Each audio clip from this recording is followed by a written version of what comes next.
जय हिंद, नमस्कार। स्वागत है आपके अपने चैनल स्टैंड बीपीएससी में। मैं आपका दोस्त भाई स्टैंड बीपीएससी वाला। एक्चुअली जैसे कि सभी लोगों को मालूम है, और 5 मार्च को एपीएल के बारे में मैंने बोला था कि बीटीएससी ने आदेश दिया है हेल्थ डिपार्टमेंट को कि आप कोर्ट के लिए ऑर्डर कीजिए, एपीएल दीजिए। ठीक है, उसको बोलते हैं एपीएल। ठीक है, तो उसमें देखिए क्या हुआ है कि अभी हेल्थ डिपार्टमेंट ने बोल दिया कि क्या भेज दिए हैं, लेकिन वो अभी तक नहीं भेजा है। आप जाकर रिकॉर्ड रूम में मालूम कीजिए। रिकॉर्ड रूम में मालूम करने के बाद ऐसे अफवाह आयोग के द्वारा भी उड़ रहा है, मतलब कोई प्रक्रिया ही नहीं हो रहा है। और कुछ एनएम सिस्टर जो लोग हैं उन लोगों ने बोला था क्या कि जब वो बीटीएससी के ऑफिस में गए थे, और वो लोग किससे मिले थे? उप सचिव। जो उप सचिव थे उनसे मिलने के बाद उप सचिव ने उन लोगों को आश्वासन दिया कि जाइए, हम बीटीएससी को खुद बोलेंगे, आप लोगों को कोई कदम नहीं उठाना है। हम हेल्थ डिपार्टमेंट को बोलेंगे कि आप जो भी है प्रक्रियाएं आगे बढ़ाइए। ठीक, बीटीएससी ने ऐसा बोला जो लड़कियां गई थी अंदर। लेकिन जब ये सब प्रक्रियाएं होने के बाद जब पूछा जा रहा है तो उन लोगों की तरफ से कोई रिस्पॉन्स नहीं आ रहा है। आप मतलब अब समझ सकते हैं क्या हो रहा है। क्योंकि अब कुछ लोग जो आयोग में हैं, जो नंबर मैंने दिया है उस नंबर पर आप कॉल कॉल कीजिए, और उस नंबर पर जानते हैं एक आदमी फ़ोन उठा रहा है। पता नहीं अब क्या उप सचिव हैं या अध्यक्ष हैं या उनका पीए है कि कौन है, फ़ोन उठा रहा है, बोल रहा है कि इसके बारे में अभी कोई सुनवाई नहीं है। सीधा ऐसे ही साफ तौर पे आप बीटीएससी के ऑफिस पर जाकर कॉन्टेक्ट अस में देखिए, वो नंबर है, उस पर आप कॉल कर कर पूछ लीजिए, आपको मालूम चल जाएगा क्या प्रक्रिया हुई है। जो लड़कियां गई थी बीटीएससी ऑफिस में, आप अपने से कॉल कीजिए और परिचय दीजिएगा कि हम आपसे मिले थे, हम लोग गए थे, हम लोग को बुलाया गया था, आश्वासन दिया गया कि 1 हफ्ते का समय दीजिए, 1 हफ्ते में नोटिस निकाल दिया जाएगा। 3 दिन बीत चुके हैं। कितने? 3 दिन। 3 day has completed, 3 day has gone, बीत चुके हैं। अब उसके बाद अब देखिए क्या होता है। अब एक और बात, जैसे कुछ लोगों ने एएनएम सिस्टर में, जैसे मान लीजिए कि बेतिया के एएनएम सिस्टर हो गई तो उनका अलग ग्रुप है, मुजफ्फरपुर का अलग है, सिवान का अलग है, समस्तीपुर का अलग है, सहरसा का अलग है, कैमूर का अलग है, भागलपुर का अलग है, छपरा का अलग है, सिवान का अलग है। ऐसे बहुत सारे, कटिहार हो गए, रोहतास हो गया, इस सब का अलग अलग ग्रुप है। ठीक है, उसमें से सब ग्रुपों का क्या है, जो एनएम सिस्टर है अदर दूसरे दूसरे जिले के, उन लोग का प्रस्ताव भी अलग। कुछ लोगों ने बोला था कि हम क्या करेंगे, केस करेंगे, वो केस करने के लिए भी गई। लेकिन उन लोगों ने स्पेशली मुझे, जैसे कि जो लड़कियां गई थी और उन लोगों ने वीडियो भी भेजा, वीडियो अपलोड भी किया गया, उन उन लड़कियों के मुताबिक उन लोगों ने बोला कि देखिए, आप किसी भी तरह है केस को रुकवा दीजिए, रीट फाइल नहीं कीजिए, 1 हफ्ते का समय दीजिए। ठीक है, जो भी उन लोग के एडवोकेट एक के चौधरी हैं, एडवोकेट है पटना हाई कोर्ट के, उनसे प्रस्ताव, जो भी लेटर वगैरह था वो सब वापस कर दिया गया है कल। ठीक है, रोक दिया गया है आप लोगों के कहने के मुताबिक। और 1 हफ्ता का आप लोगों ने बोला है कि सिर्फ 7 दिन का समय दीजिए। इन 7 दिनों में कोई नोटिस नहीं निकलता है बीटीएससी के तरफ से, तो आप लोगों ने खुद ही बोला है कि हम इससे भी बड़ा जो भी होगा कदम उठाएंगे अपने हित के लिए। अब रही बात संविदा कर्मी के भाई, जो संविदा कर्मी एनएम सिस्टर हैं, जो दीदी हैं, वो लोग भी 2007 से, अब जैसे एएनएम संघ हो गया। ठीक है, एएनएम संघ है, एएनएम संघ के सचिव कौन है, अध्यक्ष कौन है उस समिति के?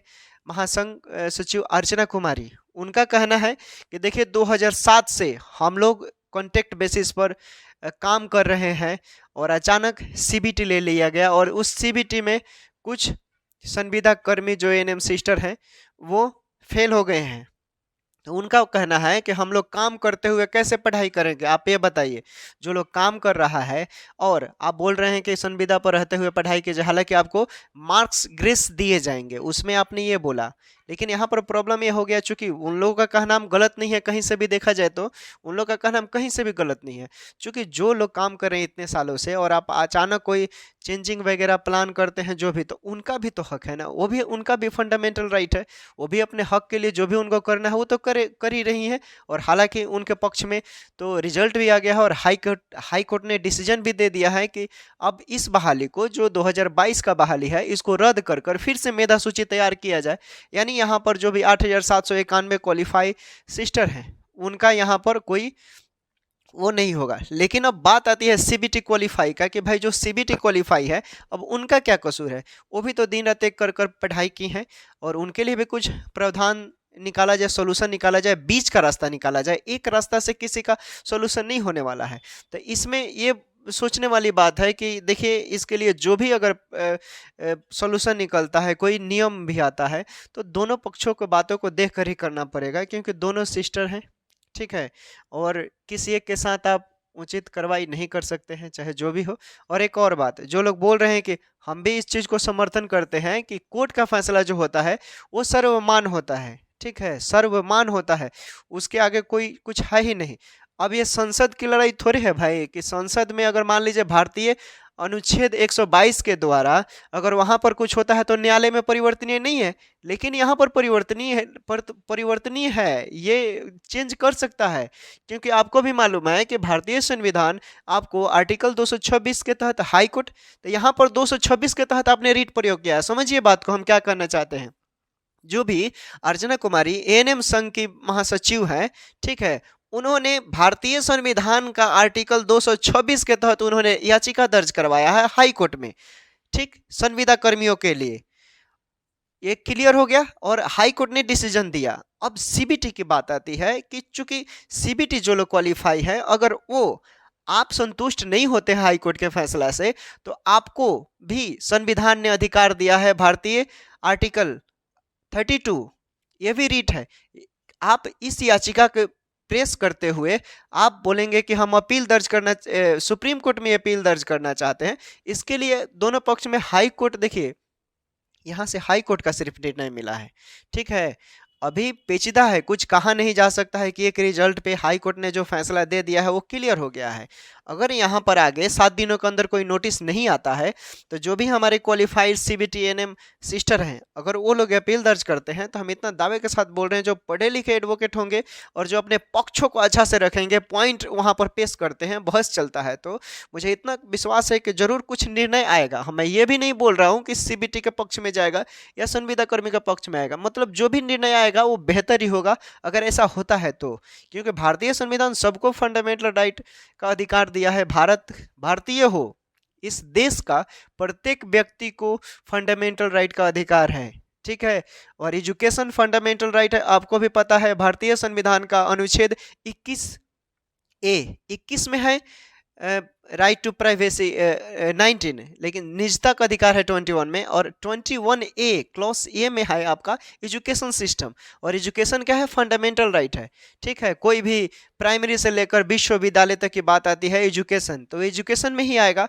और यहाँ पर आप रीट याचिका आसानी से पेश कर सकते हैं, सुप्रीम कोर्ट के लिए अपील दर्ज कर सकते हैं। हालांकि अभी रुक जाइए, जो भी अगर हाई कोर्ट की तरफ से जो आदेश का फॉलो बीटीएससी करता है, और करना ही पड़ेगा, कि जो नोटिस उसने बोला हेल्थ डिपार्टमेंट निकालने के लिए, 1 हफ्ते का आप लोगों ने समय दिया, 1 हफ्ते के लिए कोई कुछ नहीं करेगा। सबको बोल दिया गया है कि इस 1 हफ्ते में अब कोई केस नहीं करेगा, ये कोई केस नहीं करेगा, कोई कोर्ट में भी नहीं पहुंचेगा, इतना बात याद रखिए। अब शांति से रहिए लोग, आप लोग 7 दिन का इंतजार कीजिए, 3 दिन बीत गया है, 4 दिन और इंतजार कर लीजिए। इस 4 दिनों में अगर कुछ नहीं होता है, ठीक, इन 4 दिनों में कुछ नहीं होता है, तो फिर आपको जो आगे करना होगा वो प्रक्रिया आप लोग उठा सकते हैं, ठीक। इतना मेरे पास समझाने के लिए जो मिला था रिसोर्स, मैं आप लोगों को समझा दिया। उम्मीद करता हूं कि आप समझ गए होंगे। देखिए, हमेशा गलत लोग गलत का, जो लोग गलत होंगे ना, वो सच का कभी समर्थन नहीं करेंगे। गलत लोग हमेशा गलत का ही विरोध करेंगे, इस चीज़ को हमेशा आप लिख कर रखिए। और जो सही होंगे ना, वो सच का साथ देंगे और गलत का खुल कर विरोध करेंगे। तो यहाँ पर दोनों पक्षों की बात मैंने किया है, किसी एक के साथ पक्षपात नहीं किया है।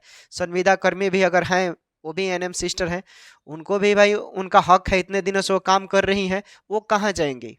और सीबीटी क्वालिफाई है, ये भी अपने हक की बात कर रही है।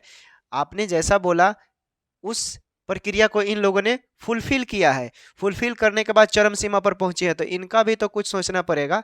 इन दोनों चीज़ों को देखते हुए आदरणीय उप मुख्यमंत्री, जो अभी स्वास्थ्य विभाग के वो भी मिनिस्टर हैं, सम्राट चौधरी, और हमारे आदरणीय मुख्यमंत्री, अगर इन दोनों का तालमेल अच्छा बैठा, तो मुझे उम्मीद है कि जल्द आप लोगों का बहाली क्लियर हो जाएगा। और अभी तो पेचदा फंसा हुआ है, क्योंकि आप लोगों को भी मालूम है कि 1 मिनट और समय लेंगे आप लोगों का, कि आचार संहिता लगने वाला है 18 मार्च से। अगर आचार संहिता लग गया तो उस कंडीशन में बहुत मुश्किल हो जाएगा रिजल्ट का। सितंबर अगस्त सितंबर इंतजार करना पड़ेगा फिर। तो यही बात है। और जैसे कि देख लेते हैं क्या होता है क्या नहीं, 4 दिनों की और बात है। जैसा होगा वैसा हम अपडेट देते रहेंगे। तब तक बने रहें स्टैंड बीपीएससी के लिए। टेक केयर, बाय बाय, अपना ख्याल रखिए और पढ़ाई कीजिए। फिर मिलेंगे एक नए वीडियो में नए अपडेट के साथ। टेक केयर, बाय बाय, और thanks for watching stand BPSC.